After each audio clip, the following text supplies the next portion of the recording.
Sejarah Tujuh Bangsa Besar Dunia Part 2.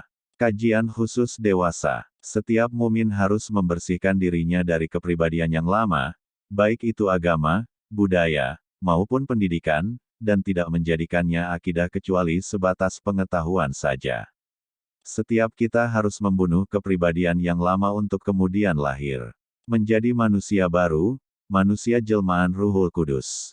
Apabila gagal mencelup diri dengan Ruhul Kudus, maka kita gagal menjadi manusia yang diridai olehnya. Mardatilah.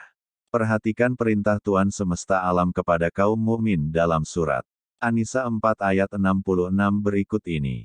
Dan sesungguhnya kalau kami perintahkan kepada mereka, bunuhlah dirimu atau keluarlah kamu dari kampungmu, niscaya mereka tidak akan melakukannya kecuali sebagian kecil dari mereka.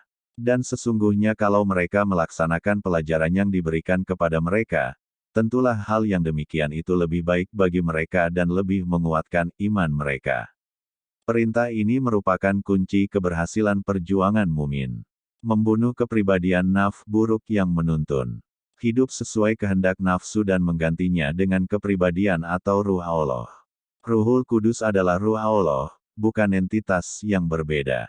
Kata ruhi secara tepat dapat diartikan ruhku, bukan ruh ciptaanku. Dengan demikian, ketika Ruhul Kudus menjadi ruh mumin, maka setiap pikir, kata, dan lakunya merupakan manifestasi Tuhan semesta alam di muka bumi. Aksioma ruh yang demikian itu tidak dipahami kaum agamis. Mereka memisahkan antara ruh Allah dan ruh umatnya sehingga akhlak sang Khalik tidak menyatu dengan makhluknya. Aku katakan kepada kamu sekalian, berakhlaklah kamu dengan akhlak Tuhan yang Maha Esa. Sesungguhnya Dia telah menciptakan alam semesta ini menurut gambar dirinya. Alam semesta adalah syahid, manifestasi Tuhan semesta alam. Sehingga suka ataupun terpaksa seluruh makhluk semesta, termasuk manusia tunduk dan berakhlak Tuannya. Tentang ketundukan manusia secara kolektif dapat dilihat dalam sejarah bangsa-bangsa di dunia yang ada tertulis dalam kitab-kitabnya secara spesifik. Sejarah tujuh bangsa besar yang tersurat dalam Al-Quran Surat Al-Mu'min 40, sampai dengan Surat Al-Ahqaf 46 menjadi bayinat atasnya. 7 surat yang diawali kata Ha, Mim, itu dan sebagian besarnya termasuk ke dalam surat-surat Makkiyah merupakan sunatullah yang menimpa bangsa-bangsa penentang Allah dan Rasul-Nya.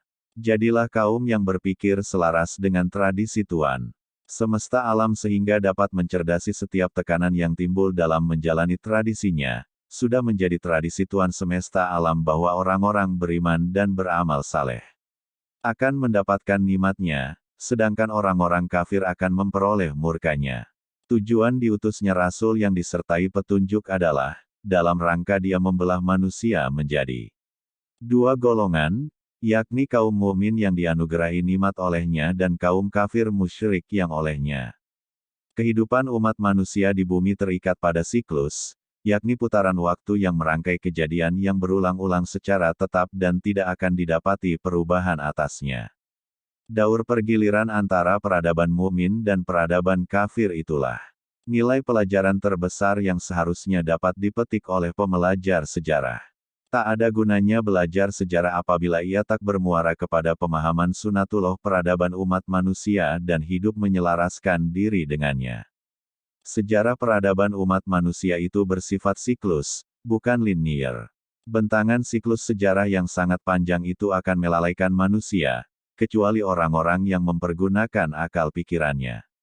Apabila manusia dapat mengamati siklus harian, bulanan, dan tahunan, semestinya mereka juga bisa mempelajari siklus 10 tahun, 70 tahun, 100 tahun, dan bahkan 700 tahun. Sekali lagi, alam ini bergerak pada siklus yang konstan seperti gelombang cahaya yang melingkar. Manusia hidup di atas sebuah bola biru yang bulat, terbentang luas, bergerak melingkar dan karena sangat luasnya itu terkadang dirasa datar.